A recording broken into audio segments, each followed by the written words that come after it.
Quest Audiobooks presents an unabridged recording of Nothing Is Ever Forever by Ted Tayler, narrated by Marston York. Chapter 1.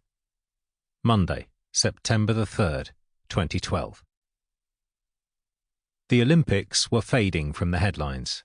Every day something else crept into the headlights of the media's all-seeing eye. Memories for those involved faded a good deal slower. The athletes would keep their successes and failures for years to come.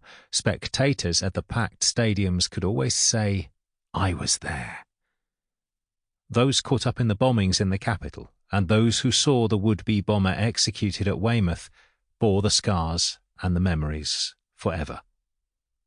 But at Larkham Manor, time and tide waited for no man as its agents continued to carry out direct action against those who sought to bring the nation into disrepute.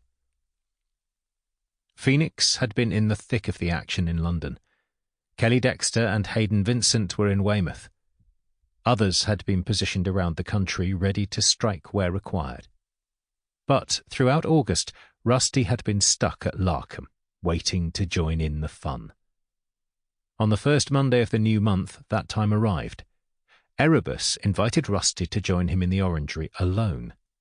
Rusty was slightly surprised. Phoenix generally attended these special meetings with Erebus. Now and then the old gentleman condescended to letting the tough ex-SAS sergeant join them. A face-to-face meeting was a privilege not to miss. Rusty arrived at the orangery at the appointed time. He wore a clean T-shirt for the occasion. Erebus nodded at Rusty and noted the slogan across his chest. SAS, Super Army Soldier. He passed no comment. Thousands of foreign domestic workers live as enslaved people in Britain, suffering sexual, physical and psychological abuse by their employers. Over 15,000 migrant workers come to Britain every year to earn money to send back to their families. Many endure conditions that amount to slavery.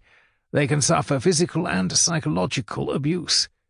Thousands are not allowed out alone. They never have a day off, work all the hours God sends, and receive a pittance.